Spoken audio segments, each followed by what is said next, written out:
Imagine this. You wake up, and your head doesn't just hurt. It feels like there's an actual dwarven mining crew working a double shift right Yeah. behind your eyes. Oh, yeah, the pickaxes, the whole The thing. pickaxe is dynamite, the works. You are hungover. I mean, severely, life-alteringly hungover. So you stumble to the window, maybe hoping for a nice sunrise or, I don't know, a quiet suburban street to calm your nerves. Sure. But instead, you look out and you see a massive troll using a boulder to beat the living daylights out of a human, while a riot involving elves and centaurs spills down the entire block. So, just another Tuesday morning in TunFaire. Exactly.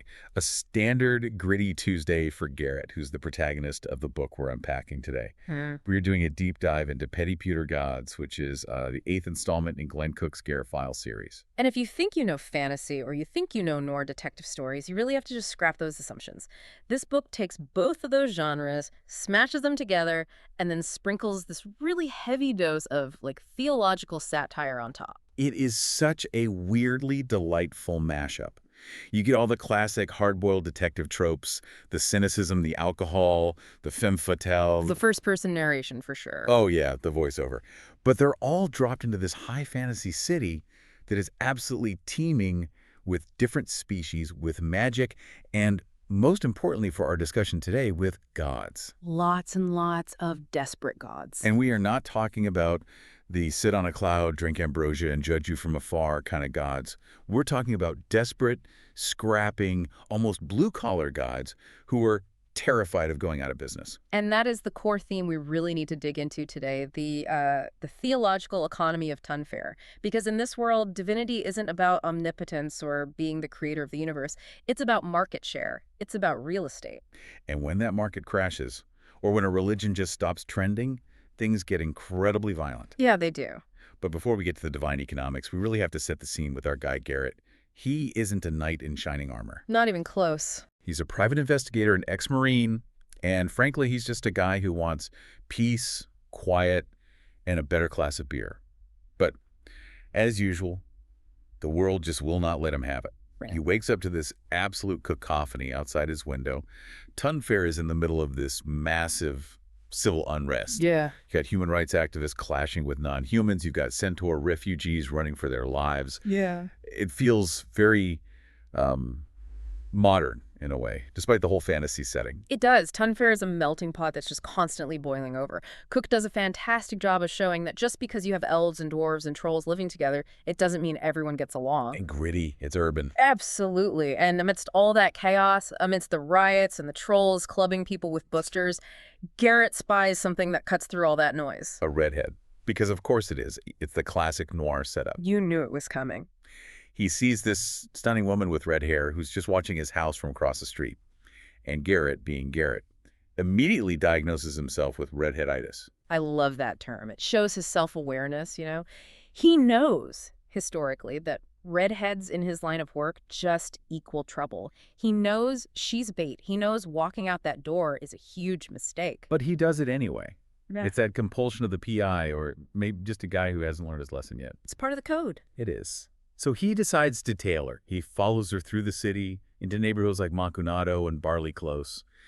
And these are not the nice parts of town. We're talking gritty, dangerous alleyways where you get mugged just for looking at someone the wrong way. And because Garrett isn't a complete idiot, he decides he probably needs a weapon. This scene at the weapon shop is pure gold. I mean, it just encapsulates the tone of the entire series. It really does. He stops a dwarf to buy a club. But not just any club. The dwarf tries to sell him the toe tickler. And this dwarf launches into this epic, high fantasy spiel about how it's an ancient weapon of the Kubal dwarf chieftains, gifted by a demiurge, steeped in history and blood. And Garrett just cuts him off. He doesn't care about any of that. He literally asks, is it heavy? Will it break a skull? That's it. That's all he cares about. He haggles the dwarf down to 4 marks. And it's such a perfect rejection of the whole chosen one trope. In any other fantasy book, that club would be a sacred artifact. Yeah, it would be Skull Crusher, the bane of orcs. Exactly. Here, it's just a heavy stick that costs $4. It's a tool for a job, nothing more. So armed with the legendary discount toe tickler, he follows the redhead to Heartlight Lane, which is where all the fortune tellers and mystics hang out, and boom, the trap springs. He gets jumped. And these are not your average muggers. He gets cornered by the Ugly Brothers. Daged, Rogiro, and Ringo. The text describes them as looking like gargoyles that maybe wanted to be human but got, messed up in the manufacturing process. That's a great way to put it. They're massive, they're rock hard, and they are absolutely terrifying. Garrett tries to fight. He swings the toe tickler with everything he has. And this is the moment you realize he is way out of his depth. Completely. Because one of the brothers just catches the club. In midair. In midair. A full swing bludgeon. Just stopped cold by a hand. That is such a terrifying image. It establishes immediately that Garrett is physically completely outmatched.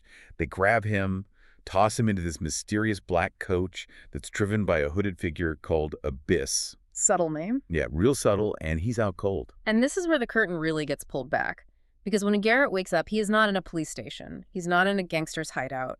He wakes up in a damp cellar, nursing a massive concussion, and he's surrounded by beings that claim to be gods. This is our introduction to the Godaroth. Mm-hmm.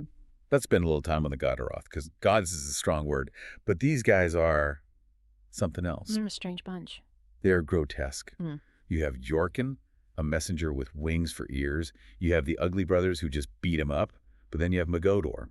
May Godor, the Destroyer. This character is a walking nightmare. She's a shapeshifter, but her forms are so deeply symbolic of the duality of these deities. How so? Well, she cycles between being this breathtakingly beautiful woman and then this horrific monster with snake hair, fangs, extra arms, the whole 9 yards.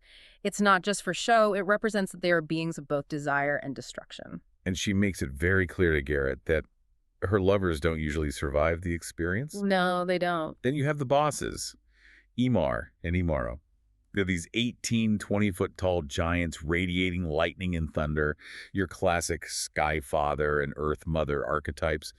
But looking at them, they don't seem majestic. They seem tired. That is the key word, tired. Or maybe more accurately, desperate. The Godaroth explain their whole predicament to Garrett, and this is where we get into that fascinating theological economy we mentioned earlier. Right, so in TunFaire, there's a place called the Street of the Gods in the Dream Quarter, and it's the physical manifestation of a religion's success. It's literally zoned for divinity. So if you're a popular god, you get the penthouse. Precisely. If you have lots of believers and the gold is flowing in, your temple is located up on the hill near the wealthy district. You get the marble columns, the clean streets, the wealthy patrons. But if you lose believers, if your market share drops, you physically slide downhill. Eastward toward the river and the slums. And the Godaroth are currently in a rotting shack at the absolute very end of the street. They are basically in the theological gutter. They are holding on by a thread. And that's why the title Petty Pewter Gods is so brilliant. It implies they are cheap, mass-produced, soft metal. Not gold, not steel. Pewter. They're malleable and common. And they are facing a hostile takeover. There's a rival pantheon, the Shayer, and they are fighting them for that one last spot on the street. So it's a turf war. It's strictly business. Completely. And if the Godaroth lose this spot, they don't just move to a worse neighborhood, they fade into oblivion. They just cease to exist because no one believes in them anymore. Which brings us to the job. Why kidnap a human PI? Why do they need Garrett? It turns out these gods are bound by these ancient compacts, the rules. They can't just storm the rival temple and smash it to bits. They need a loophole. And that loophole is the temple key. There's a sealed temple, that's the prize. And whoever finds the key gets the temple and gets to survive. The other side vanishes. But the gods themselves can't enter the sealed temple to claim it. They need a mortal agent to do the dirty work. They want Garrett to be that agent. They try to hire him pretty forcefully. Magodor even gives him this magical cord as like a down payment. And we should talk about this core because it becomes a really crucial tool for the rest of the book. It's a great gadget. It looks like a simple string, but it can stretch infinitely. It can act as a groat or, and this is the mind-bending part, it can create a pocket of reality. Basically an invisibility sack. Right. He can make a loop, step into it, and just vanish from sight. Yeah. He's literally outside of our dimension. But it's not perfect. It's dangerous. If you stay in too long or if something follows you in. Well, we'll get to that. But Garrett, being the stubborn mule that he is, he refuses to commit to the job. He talks his way out of the cellar, mostly because he's just confusing them with his refusal, and he gets released by the creepy coachman Abyss. which allows him to return to what you could call the home front. And honestly, this transition is so important because it contrasts the divine madness of the gods with the domestic madness of Garrett's own house. Oh, absolutely. He goes from being threatened by snake women to being yelled at by his housekeeper. The house dynamic is a sitcom waiting to happen. It is. You have Dean, the elderly housekeeper, who just wants Garrett to settle down, get married, and stop doing all this weird stuff. And then you have the parrot, Mr. Big. The goddamn parrot! Yes, that is his full title in the narration, the goddamn parrot. It belonged to Garrett's friend Morley, and it is foul-mouthed, abusive, and apparently smart enough to know exactly how to annoy everyone. And it followed him home from the kidnapping just to mock him. Of course it did. But the real power in that house isn't Garrett, and it certainly isn't the parrot, it's the dead man. We have to explain the dead man properly because this is one of the coolest concepts in the entire series. Okay, so he lives in Garrett's house, in a chair he never, ever leaves. Yeah. Because? Well, because he's dead. Well, biologically, it's a little complicated. He's a logger, which is a member of this rare, nearly extinct psychic race. His body is dead. He's literally this massive 400-pound lump of dead flesh that attracts flies if they don't keep the room cold.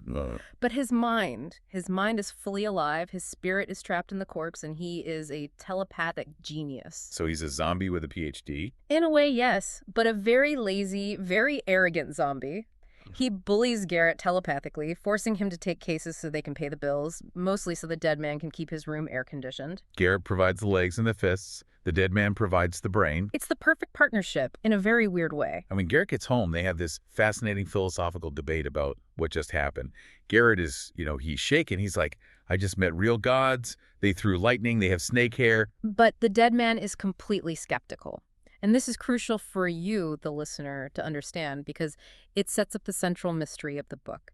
The dead man posits that these gods aren't real in the sense of being eternal, omnipotent creators. He calls them tulpas. Tulpas. That's a concept from Tibetan mysticism, isn't it? Thought forms. Exactly. The dead man theorizes that these gods are the absurd imaginings of primitive minds that took on a life of their own through collective belief. If enough desperate people believe a statue can save them, that psychic energy actually coalesces and creates the god. The god doesn't create the people. The people create the god. Precisely. That is such a heavy concept. It flips the entire hierarchy. It means the gods are basically parasites. They need us. We are the battery. And if people stop believing, the battery dies and the god just disappears. Which explains why they're so desperate for the real estate on the street of the gods. They aren't fighting for pride. They're fighting for their life source. The dead man, sensing a puzzle and, potentially a lot of money demands, Garrett investigate. He sends him to the library and the Dream Quarter to figure out who these players really are. So Garrett heads out. He hits up the Royal Library first, and I want to give a quick shout out to Linda Lee, the librarian. Oh yeah, she's great. She's a minor character, but she adds this layer of warmth to the story. She clearly has a soft spot for Garrett, and weirdly, for the dead man too. She provides the texts on the Godaroth and the Shi'er, giving Garrett the historical context he needs. And armed with that knowledge, he goes down to the Dream Quarter. And this is where Cook's writing really shines in terms of atmosphere. We are not in the shiny part of town anymore. The lower end of the Street of the Gods is a slum. It's described so vividly you can almost smell it. Rotting piles of garbage, mud up to the ankles, the stench of desperation. It physically reflects the status of the gods living there. And Garrett teams up with a local guide, a guy named No Neck. No Neck is great. He's a street sweeper, ex-military, knows all the local gossip. He's sort of the common man in this whole equation. He takes Garrett into these abandoned, rotting temples to look at the idols. And this is where Garrett has his big aha moment. His mind is just blown. This is where the satire really hits its peak. It does. Because Garrett looks at the statue of Imar, the Godaroth boss, the thunder giant, and then he looks at the statue of Lang the Shi'er boss. And he realizes something. They're not just similar, they are identical. Right down to the tool marks on the pewter. They have the same dwarven hallmarks. They came from the exact same mold. They're literally mass-produced. Yes, and just think about the implications of that for a second. You have two groups of people who are killing each other in the streets. You have gods threatening to destroy souls, all of them claiming that their thunder god is the one true god and the other one is a false idol. But in reality, They were worshiping the exact same generic thunder god figure, just branded differently by different tribes. It's like Coke versus Pepsi, but with lightning bolts. It's exactly like that. And it reveals that they are petty pewter gods in the most literal sense. They're products. It creates this biting satire of religious conflict. These two groups are ready to wipe each other from existence over a label, while the substance underneath is identical, factory-made pewter. That discovery changes everything for Garrett. He realizes this isn't some holy war, it's a trademark dispute. But before he can do much with that information, he runs into the opposition, the Shayar. And if you thought the Godaroth were weird, the Shayar are, they're the stuff of nightmares. Garrett gets cornered by their whole pantheon. You have Lang, the All-Father, who looks just like Aymar. You have the Huntress, a warrior goddess on a unicorn with a pack of hounds. And then you have Nog. Nog the Inescapable. Ugh, even the name just gives me the creeps. How was he described again? Imagine a pile of black rags and smoke that smells like a garbage dump and can slither through the tiniest cracks. That is Nog. He's formless, he's filthy, and he is absolutely unrelenting. So Garrett tries to use his cool new toy, the invisibility cord, to hide. He creates his little pocket of reality and steps inside, thinking he's safe. But Nog lives up to his name. He just slithers inside the reality pocket with Garrett. Which is such a terrifying concept. Yeah. You're in a void outside of space, and suddenly this stinking pile of sentient rags is in there with you. Garrett is paralyzed by the magical aura, and he's dragged off to the Shayar's hideout, which turns out to be this fancy mansion in the suburbs. They interrogate him. Lang wants the key. He's convinced Garrett is working for the Godaroth. Garrett is trying to explain, look, I didn't sign anything. I just want a beer. I'm neutral. But they don't buy it. Not for a second. They throw him in a closet, Yeah. and then things get weirdly seductive. It plays with that noir trope again, doesn't it? Yeah. He's visited by the Owl Girls, these shape-shifting spies who are unnerving but not explicitly violent. Then the redhead, Edith, comes in. And she tries to convince him to switch sides, using her charm. But at this point, Garrett is just done. He realizes both sides are just desperate sociopaths. He doesn't want to help either of them. He's stuck, locked in a closet by gods who want to flay him. And then the rescue happens. And this is where the book just goes full surrealism. The door opens, and it's a peasant girl. Her name is Kat, and she is a complete anomaly. She doesn't fit the mythology of the Shayar or the Godaroth. She's just there. She seems innocent, almost totally out of place. But she has a sidekick that is definitely not innocent. Oh, the cherub. We had to talk about the cherub. When I read this part, I burst out laughing. It's a flying baby, right? A flying baby in a diaper, yes. But he's smoking a cigar. And he talks like a gravel-voiced Brooklyn longshoreman. It creates such a jarring, hilarious image. You have the high stakes of this divine warfare, and then you have a cigar-smoking baby breaking you out of prison saying things like, let's scram, kid. It's Glen Cook reminding us not to take the fantasy part too seriously. It's absurd. So they escape to the roof, and get this, they mount horses. But they're not normal horses. Not at all. They sprout wings. Now, Garrett hates horses. Right. He hates riding. So putting him on a flying horse is just cruel. But the flight sequence here is surprisingly beautiful. It really is. It offers this incredible shift in perspective. Up until now, Garrett has been in the mud, in the cellar, in the closet. He's been trapped in the filth of TunFaire, and suddenly he's up in the sky. He sees the city as a jewel, lit by torches and moonlight. It contrasts the grime of the streets with the potential beauty of the world.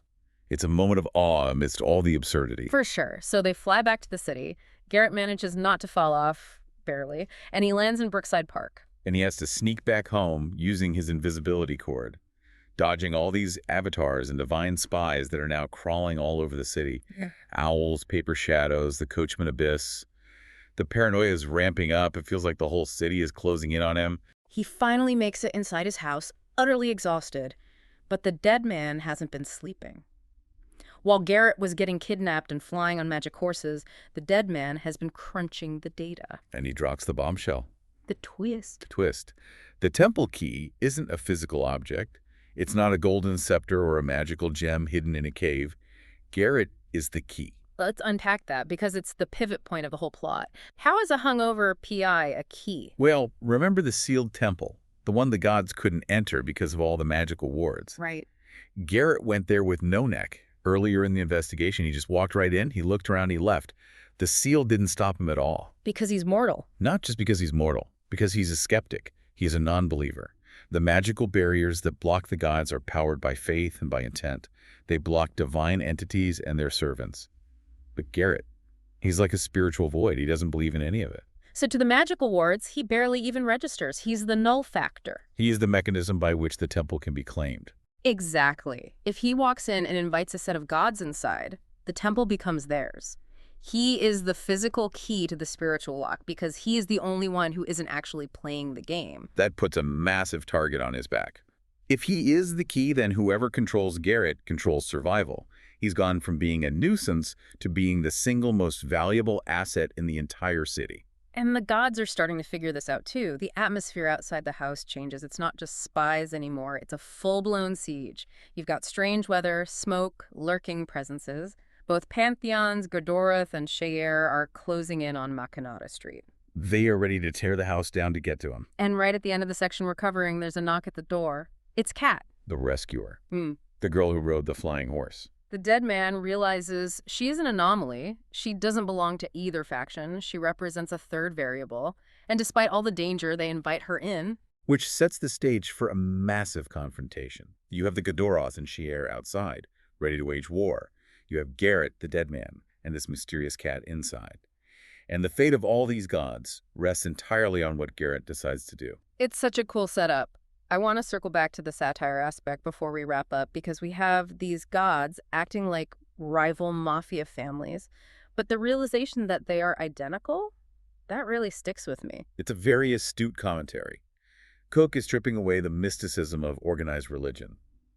He's showing us that if you take away the stained glass and the hymns, a lot of it really just comes down to resources, territory, and survival. The Shayer and the Gordoroth aren't fighting over who loves humanity more. They're fighting over who gets the lease on the building. And it empowers the human element in a weird way. The dead man's theory suggests that we created them. We are the battery, and if we stop caring, they vanish. It puts the ultimate power not in the hands of the lightning throwers, but in the hands of the guy sweeping the street, or the PI who just wants a beer. Garrett really is the perfect protagonist for this, because he refuses to be impressed. He meets a goddess who threatens to flay his soul, and he's mostly worried about whether he has enough beer left in the fridge. That grounding is what makes the fantasy work. If Garrett were awestruck by all of it, the reader would be overwhelmed by the weirdness. But because Garrett treats a shape-shifting snake woman like an annoying client, we can accept it and just move on to the mystery. So what does this all mean for us, the listeners? I mean, why should we care about petty pewter gods in a fantasy city? I think it speaks to the idea of agency. In a world that's full of massive, overwhelming forces, whether they're gods, corporations, or political movements, it's easy to feel small. It's easy to feel like a pawn. Sure. But this story flips that script. The small person, the skeptic, the one who refuses to play by the rules of the powerful, that's the person who holds the key. Garrett is powerful because he refuses to be a worshiper. That is a great takeaway. Refusing to play the game can sometimes be the strongest move you can make. And maybe, just maybe, it's a reminder to look closely at the things we worship, whether they're celebrities, brands, or ideologies, and check if they aren't all coming from the same mold. Indeed. Always check for the dwarven tool marks. We are going to wrap it up there. We've covered the setup, the players, and the stakes. The rest of the book is a wild ride of sieges, battles, and figuring out exactly who Kat is, but we will leave some of that mystery for you to discover if you decide to pick up the book. It is definitely worth the read. Glen Cook is a master of voice, and this book is one of the funniest and most cynical in the entire series.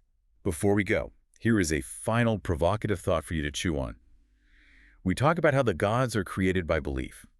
If the Gordoroth and Shayer are identical pewter copies of one another, created by the collective imagination of desperate people, does the specific brand of religion matter at all? Or is it just about who holds the lease on the temple? And if a mortal like Garrett is the key, does that mean humanity has always held the ultimate power over the divine, and we just forgot we had it?